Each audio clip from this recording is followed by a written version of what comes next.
उनको उल्टी हो रही थी, उल्टी में झाग निकल रही थी, तभी भी बोला कि इंजेक्शन लगवा के आए, जब से तो घर से बाहर नहीं गए ना कुछ नहीं, खाना तक नहीं खाए, 2 दिन तक तो उन्होंने कुछ पानी तक नहीं पिए।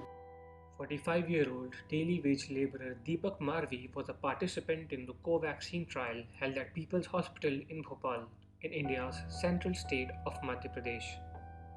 While it's not known if Marvi was administered with the actual vaccine or placebo, his wife claims that his health deteriorated only after getting the shot.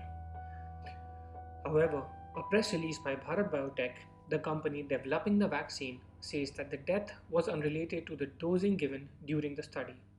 But there's more to this controversy. Several volunteers claim that they were misled by the authorities running the Covaxin trial at People's Hospital. While Bharat Biotech is sponsoring the trial, Indian Council of Medical Research, that's spearheading COVID-19 management strategies in India, is the co-sponsor of the trial. Poor and illiterate. These participants in the stage 3 Covaxin trial say they were not fully informed of the risks or that it was only a vaccine trial and not the real deal. गाड़ी आई थी तो mic से बोल रहे थे, सब लोग गाड़ी में भर के ले जा रहे थे, तो हम भी चले गए। भर भर के ले जा रहे हैं मतलब कैसे ले गए? वो तो फोन ऐलान कर रहे थे कि कोरोना का टीका लग रहा है, डेंटल में कोरोना का टीका लग रहा है, नहीं फिर लगवाओगे तो तुम 4,000 का लगेगा, ऐसे बोल रहे थे। यहीं पे आई थी गाड़ी, तो वो बोल के लगे कि कोरोना की इंजेक्शन लगवाओ, टीका लगवाओ, और नहीं लगवाओगे तो फिर आपको बाद में लगवाना पड़ेंगे और पैसा देने पड़ेंगे फिर तुमको। इस कारण से नहीं चलोगा। पहले मैं बहुत तंदुरुस्त हूँ, और जो टीका लगवाने के बाद में 3-4 दिन के बाद में बस मेरे लाने जुकाम होगा और सर दुख है, सर दुखने के बाद में बुखार आ गया। पहले मैं बिल्कुल स्वस्थ हूँ, क्योंकि मैं पहले कछुई नहीं, जो मेरी उंगली भी नहीं दुखती थी।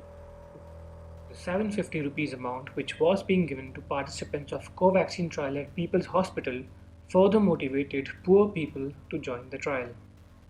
गरीब मोहल्ले जो पीपल्स अस्पताल के आसपास हैं, वहाँ पर उनकी गाड़ी गई पीए सिस्टम के साथ कि कोरोना का टीका लग रहा है और उसके लिए आपको 750 रुपये मिलेंगे, ये कहकर लोगों को मोहल्लों में से निकाला गया।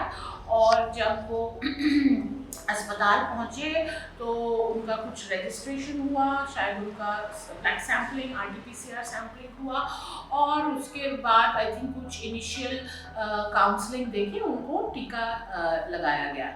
ये बात जो लोगों से बात करके स्पष्ट हुई है कि किसी भी तरह का इन्फॉर्म्ड कंसेंट लोगों को नहीं दिया गया। उसका मतलब ये है कि क्या लोगों को समझ में आया कि वो एक ड्रग ट्रायल का हिस्सा है, क्या उनको बताया गया कि इस स्टडी से क्या फ़ायदे या क्या नुकसान होंगे, उनका तबीयत खराब होने पर उनके क्या अधिकार हैं, ये सारी बातें, तमाम बातें उनको नहीं पता थी। ज़्यादातर लोगों को लग रहा था कि ये कोरोना का टीका लग रहा है और उसके लिए उनको ये पैसे दिए जा रहे हैं। इस बात का अभाव नहीं था कि वो ट्रायल का हिस्सा बनने जा रहे हैं। Participants like Lalita Prajapati, a costume jewelry maker, says that they were not made aware of risks of the trial. मैंने तो ये उनसे सवाल करा, नहीं सर आप बताइए, आप इतनी निशान क्यों करवा रहे क्या बोला और उन्होंने? वारिस क्यों बनवा रहे होगे? क्या बोला, बोला? आपका वारिस कौन है? मैंने कहा लड़का है, कितने साल का? मैं 17 साल का है। तो मैंने सर वारिस क्यों बनाया जाता है? तो मैंने इससे कोई कुछ होएगा क्या, दुर्घटना हो सकती है क्या? बोला नहीं है सब। Another participant, Ratan Lal, was under the impression that he was getting a life insurance, which actually ended up being an insurance against any adverse events in a trial. डर तो लगा हमको कि ये क्या करना चाह रहे हैं। उन्होंने बोला कुछ नहीं होगा, बस टीका लगेगा, इंजेक्शन लगेगा, खून की जांच होगी, खून की जांच होगी, और आपको कोई तकलीफ नहीं होने देंगे, आप तो बेफिक्र रहो, आपको टीका लगना है तो खून की जांच करना है, इंजेक्शन लगना है, बस ये है कि आपका बीमा बन जाएगा। इसीलिए आप चेक में कर रहे हैं, जो कर रहे हैं, कोई तकलीफ तो नहीं है, बीमा बना रहे हैं हम, जो हम हमारा बीमा बना रहे हैं, तकलीफ तो नहीं है। इसलिए ये जानकारी दी नहीं उन्होंने, कितने का है कितने का नहीं, ये जानकारी हमको बताई नहीं उन्होंने, हमको तो ये कागज पकड़ा दिया बस। अब इसमें जो भी लिखा हो, हम तो अनपढ़ आदमी हैं, हमें मालूम नहीं ये बीमा के चक्कर में करा है या समझ लो कि ये तकलीफों के चक्कर में करा है। India is gearing for the world's largest COVID-19 vaccine drive, and events like these in Bhopal raise questions on the transparency and eventually lead to a trust deficit in vaccine trials and institutions that help them.